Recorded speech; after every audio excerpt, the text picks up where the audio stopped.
ચાલો મિત્રો, આપણે એક ફોન આવ્યો હતો સ્નેક કોલ, તો એમને ભાઈને ત્યાં પહોંચી ગયા, તો એમનો પરિચય આપણે લઈએ.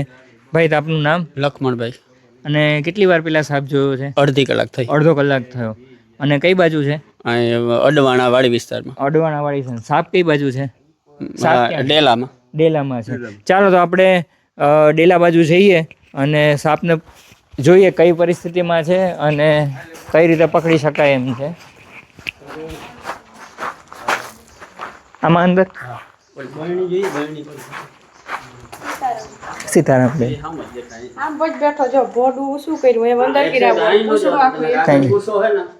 હા, જો ઇન્ડિયન રેડ સ્નેક છે, ધામણ છે અને કંઈક ખાધું હોય એવું લાગે છે.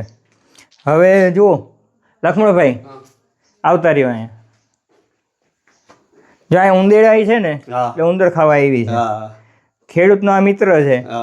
જો તમે ઈચ્છતા હો કે આ તમારી વાડીમાં રહીએ, જો બિનઝેરી છે, આ કરડે ને તો કંઈ થાય નહીં, બરાબર, તો આપણે છે ને આને પાછો વાડીમાં મૂકી દઈએ, જો તમે ઈચ્છો તો. એમ વાડીમાં તો સાહેબ બીક લાગે, કારણ કે આ ખેડૂતનો મિત્ર છે ને, તમારે જેટલું ઉંદરનું કંટ્રોલ આ કરશે ને એવું બીજું કોઈ નહીં કરી શકે. એ વાત તો હાચી, પણ અમે જો એને ઓળખતા નથી, બરોબર ના, પણ આ હું તમને ઓળખતા શીખવાડી દઉં કે આ સાપ કઈ રીતે ઓળખાય, પછી ક્યાં પ્રશ્ન છે. અને પાછો નીકળે તો મને બોલાવજો, હું પાછો આવી જાય ઘેર પકડવા. અમારે ટાયાન હે ને, ટાયાન બધા આઈને રમતા હોય ને, કાંઈ વાંધો નહીં. તો આપણે પકડી લઈએ.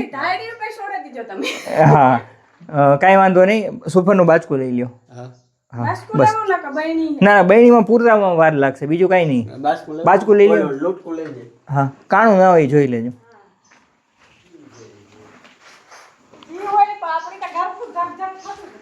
જો આ છે ને, અહીંયા ખાધેલું છે, ઉંદેડા કંઈ પણ છે ને, ખાધા છે અત્યારે. એટલે આ કુસો જ છે આ ડોરનું, એટલે આમાંથી જ આવેલું છે.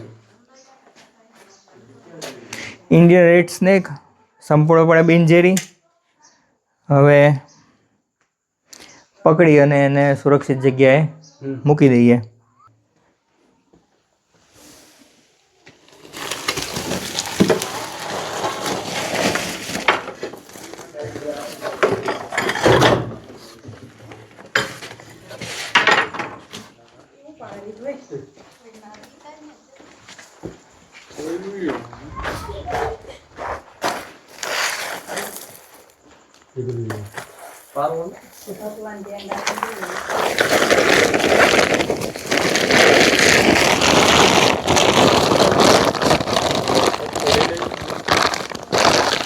દોરી લઈ લ્યો અને થોડુંક આમ થોડું સુયો કેવું લઈ લ્યો ને.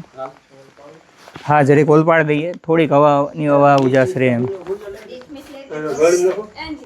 હે ના, બહેણીમ નથી નાખો હતા. ચાલો મિત્રો, હવે છે ને આપણે જે સાપ હમણાં લક્ષ્મણભાઈને ત્યાંથી પકડ્યો હતો એને આપણે રિલીઝ કરી દઈએ.